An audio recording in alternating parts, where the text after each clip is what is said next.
So like the Incredible Hulk, Taylor Swift has been smashing everything, from lesser records like The Fate of Ophelia. Look at my face! Ophelia! By Taylor Swift is set to be the first song to debut directly at #1 on the Billboard Canadian Hot 100 since Eminem's Houdini on the chart dated June 15th, 2024. So she's taken everything from lesser-known records to monumental all-time records, and we'll expand on this in a moment, as some of these have sparked split reactions as thousands debate on organic versus inorganic record breakers. And on Taylor Swift, we also got a spill about Ed Sheeran's private life, and Ed Sheeran has since reacted. More on this in a moment. And today we also have more from Eminem, who hit a couple of milestones according to latest reports. And we also got Joe Budden weigh in on Cardi B versus Nicki Minaj when it comes to diss tracks and also doing shows. And we'll end it with Nas's take on Kendrick Lamar that's triggered a lot of hip-hop fans in Drake's corner. And like clockwork, if you enjoy this content, hit the like button and subscribe for more if you haven't. And starting with Taylor Swift pretty much quote bullying everyone in the industry at the moment, she's about to turn the US Hot 100 Singles Chart and also Billboard's Global 200 Singles Chart to her new album's track list based on predictions for next week. Check this out for instance.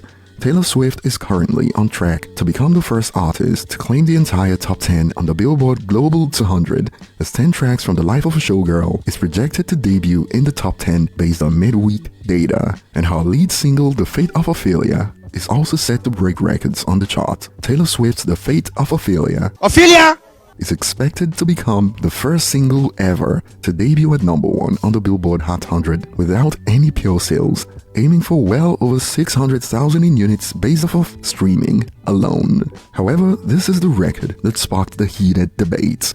Taylor Swift is now projected to have broken Adele's record for biggest album opening in US history at 3.5 million and possibly headed for 4 million. And music fans have been fighting it out on social media. And on the quality side of things, this went viral. This is honestly so sad. The fastest selling album in the United States being one of the worst albums released this century. 25 will forever remain iconic. And on the quote chart manipulation side of things, users have been going off. It only took 100 different variants too, and more on this note, shake my head. Adele did it organically. All I've seen is like 25 plus versions of the album, and the breakdown is even more insane based on the conversation we had in the last video about how currently no hip-hop artist is able to crack the 500,000 first week threshold. Check this out. Taylor Swift's The Life of a Showgirl is now aiming for #1 debut on the Billboard 200 with increased 4 million units first week, 3.5 million pure, the biggest debut in history of the chart. So 500,000 plus just off streaming equivalent albums sold. Like sheesh. And we got some info about Ed Sheeran go viral after Taylor Swift revealed on The Tonight Show. Then I'm going to have my second guess here. And I'm going to say, I think it'd be funny if Ed Sheeran learned about your engagement on Instagram. That's so true.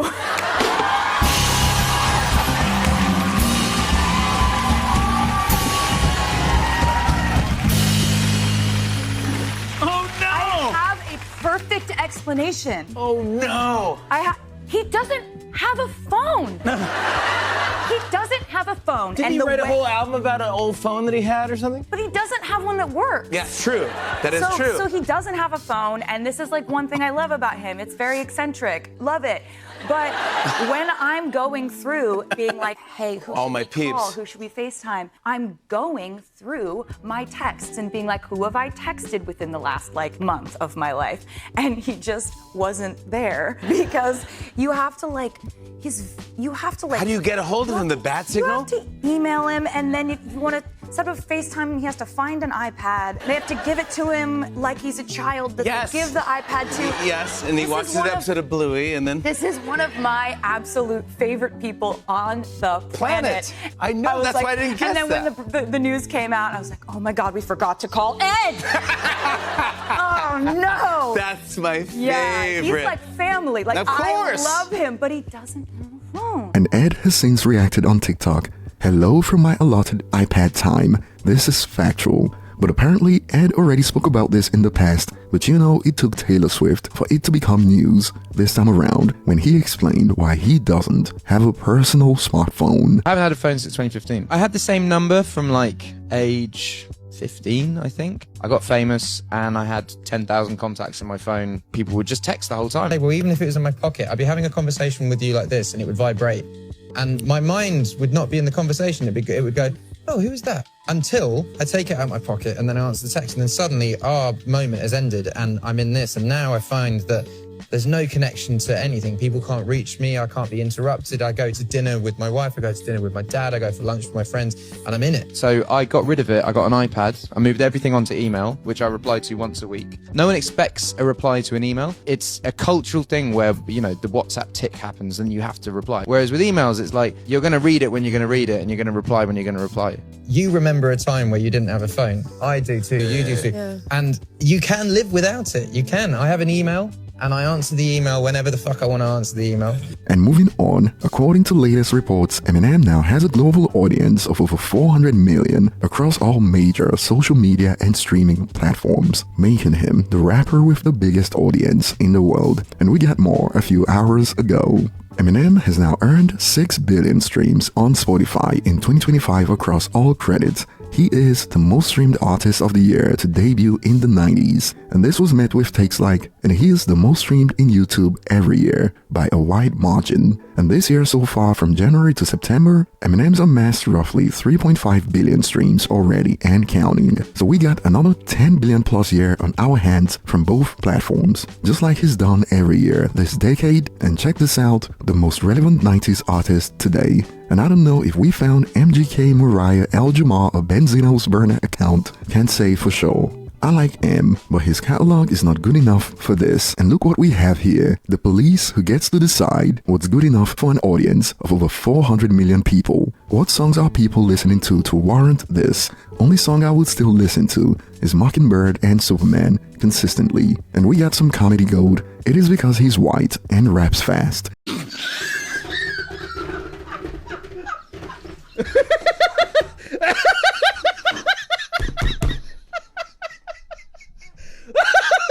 But jokes aside, the fact of the matter is, Eminem will always be that guy, GOAT emoji. And we've seen more than enough through the years to come to this conclusion at this point. Simple as that. And moving on, after Nicki Minaj and Cardi B shocked the hip-hop world a few days ago, we got to hear Joe Budden weigh in on Cardi B versus Nicki Minaj when it comes to touring and diss tracks. Guess what's happening in March? Nicki's coming with heat. Yeah. Guess what's happening right now? That Cardi shit is heat. Yeah. Yeah. Both going to have a fire tour. Both going to go ahead and you say a lot. You say a lot of things that if I'm a Barb, I don't want to hear none of that shit. But you gotta hear it. No, I don't. No, I don't. You really do not have to hear You that never shit. toured. You've done nothing going to on- prove that you Yeah, could be stop- in this Stop conversation. speaking about you like you in the same breath as me. You've never toured. You going out with 900 artists. Okay. You doing all types of bundle shit. I went domestic and international and sold out everywhere. I don't want to hear that hot shit you also want. so you want me to pick a side at this point now. So I can't view Nick, because we went to Nicki's show and Nicki's show is amazing. I now can't go to a Cardi show, whether she did a tour before, and consider it a fire show if it's a fire show. It's a totally different conversation. So that's all I'm saying. That's all I'm You saying. think if Cardi show is fire, I'm gonna come in here and say, yo, that shit was absolutely crazy. Yeah. That's not what we're saying. You see one of them do it. I get that. I We understand. can't keep saying that they both are the same. If you say that we both gonna go on tour and put on a fire show, and one person has never went on tour and put on a fire show, then what are you saying? We don't know that she's You going to put on don't a fire know that. show. We don't know That's based on nothing. You just being positive. Okay. So clearly, Joe Budden doesn't believe Cardi B has the track record to match Nicki Minaj when it comes to doing shows. However, he also spoke on Cardi B versus Nicki when it comes to diss tracks. I want a record with these two. I would love to. I would love for that. I don't want people to think I'm just up here perpetuating violence. Right. The end all to this is them holding the blue and red flag up in the air and doing records. I would love Lotto that. came up on that fucking Every Time remix, and if Nicki comes on the third verse of that, that's fine. Motorsport, that shit is fire. Motorsport is Any shit. song that either one of them do, you can hear the other one come right behind them. Maybe not now, maybe in 5 years, if everybody's still here and alive. But that's down the line. But again, well, if they could come back from that, because I'm about to say his lines crossed. My Nicki critique is when you come, be direct. When you come, be direct. Don't give us all these tweets like you about to smack the shit out of bitches, or like diss tracks is coming, or like you about to answer on your album, and then when your album comes, it's just the hits and we rap. Little subtle jabs. Be direct. You know what? Where Cardi is winning at? being direct. That's a fact. Hey, She Ice wanted the Spice, directors to you bitch. Mia. Hey, you. I ain't thinking about you. You. Well, Nicki was Cardi direct is with her Megan shit. She was. She was She very directed direct. Megan So shit. I don't think that she's not direct. there's been mixed reviews about that diss track version. Well, because of the Stop it. If you being direct, part of being direct is how we receive. Cardi wasn't very direct with the shots that we think were at Nicki on the album. I disagree with that. She didn't say her name. Yes, you're right. So I that's not totally direct. disagree. Some of y'all out there talking about some Akbar. The very next bar says, hey, every trip you take with your nigga, you paying for it. None of y'all have seen Akbar on a trip with her nigga. What are y'all talking about? I follow Akbar, I follow Nicki, I follow Cardi. Where are the trips that Akbar is on where the world is saying, hey, your nigga pay back? Yo, don't beat me down with internet takes, yo. I know hip hop. Some of y'all don't. I know hip hop. I know what the fuck somebody's talking about. Joe, she did a subliminal that's not direct. No, because the internet is telling subliminal me is not a direct, rapper. Joe. Hey, no, she's talking to Akbar. Joe. Hey, yo, don't waste my time. And like we've come to expect from the fan bases involved in this drama, the reactions are all over the place. Cardi is a way better performer, let's be freaking for real. Nicki lays on the floor with a leg in the air, bye. Her own fans said the concert was lazy as F. However, those in Nicki's corner believe her aura is enough to get the job done. Nicki's aura and stage presence is unmatched. She can walk back and forth on stage and command the stage, and that's all facts. So I'd take it. Going off this exchange, Cardi B is the better performer, and Joe Budden is also getting called out for saying Cardi B is more direct with her disses. Nicki has said Megan's name, Usher's name, Papoose name, Latto's name, laughing my bum off, Drake's name, Ken Barbie's name, and sent many direct shots.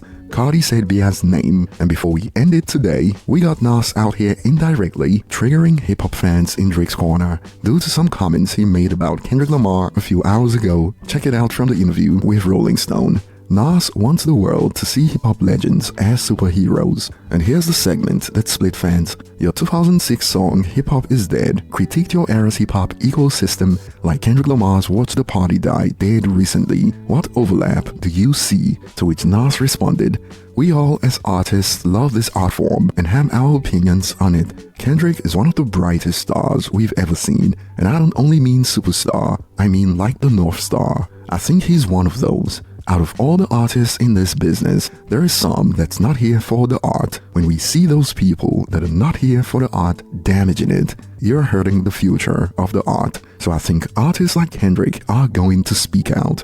There's a couple of them out there, younger, older, that say what they say. I think there was an Outkast video. One of those guys wore a Hip Hop Is Dead shirt even before I said it. I didn't see that until later. It has just been in the conversation naturally. Like any sport, you want to thrive. You don't want the NBA to start slowing down. You want it to thrive. The ball players want it to thrive. We're gonna call out anytime we see it. Sometimes the rest of us won't see it. Sometimes it'll take Kendrick to remind us what we are lacking. And in Kendrick's corner, Hove, Nas, Rakim, Ice Cube, Eminem, only the greats acknowledge the GOAT Kendrick folded hands emoji. Meanwhile, Thug, Bass, PND, Central C, and a few other failing artists acknowledging Aubrey yawns emoji. While in Drake's corner, we got some allegations. Nas also put hands on his ex-wife Khalees, so I see why he would praise Kendra Lamed. And even J. Cole isn't safe, as in response to Nas's comments, some have expanded. J. Cole punched in the air because he let Nas down. And that will be all for today, and I'll be looking forward to your thoughts in the comment section. Thanks for watching, and consider becoming a member. If you've been with us for some time now, join the channel,